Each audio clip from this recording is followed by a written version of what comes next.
Welcome back to WIS News Primetime. The Riverbanks Zoo and Garden is a staple Midlands attraction, and with lots to see and do, the experience can be nothing short of exciting. But for some people, those sights and sounds can take the comfort out of the fun.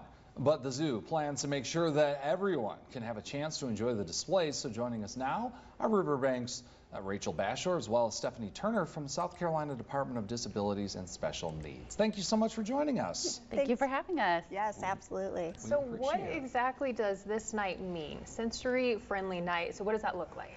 So we love hosting all of our community members at Riverbanks Zoo and Garden, and so making sure we have opportunities for those that things might be too bright or a little too loud, so trying to find a way to just kind of tone things back a little bit so we can truly be an inclusive location for all of our Midlands community. Okay. Yeah. Now, is this the first year that y'all have done this? Absolutely. So this is our very first time.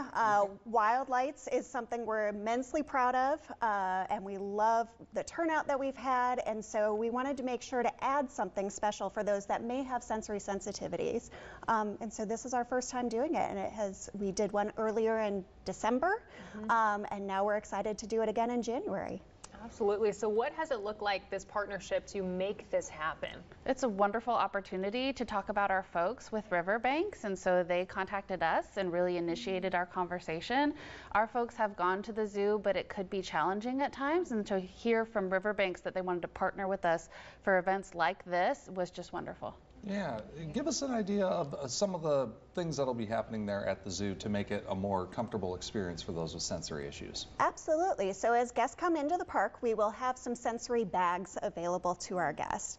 So those are things that might be headphones or fidgets or just additional communication tools that we have available for those that may have some special sensory needs or some additional communication needs. We have a special map so that folks can anticipate where those stinky spots might be or those particularly loud spots. And then we've gone ahead and we've dimmed down some of those flashing lights or really overstimulating light displays that we have, as well as toning down some of the music.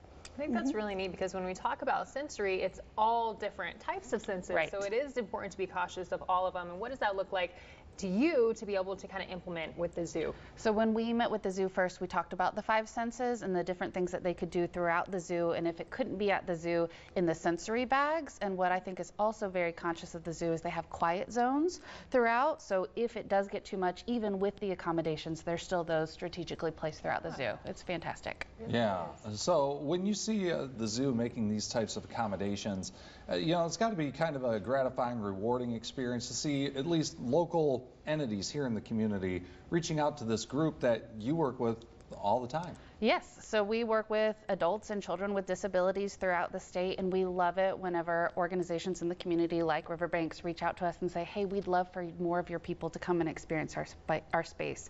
Because we have our families and our individuals that might not feel comfortable or even welcomed in those type of environments, and for Riverbanks to stand up and proudly say, yes, you are, please come. It's really rewarding to work with that. Yeah, what does it mean to you to work with an organization that prioritizes that? You know, working at Riverbanks and knowing that we're actively making an effort to be an attraction, a place that all families, and families come in lots of different shapes and sizes. Sure. And so those adults, those children, to try and be a place that we're really a place for everyone. It means a lot as an educator, as part of the staff at Riverbanks. It's a big deal. Yeah.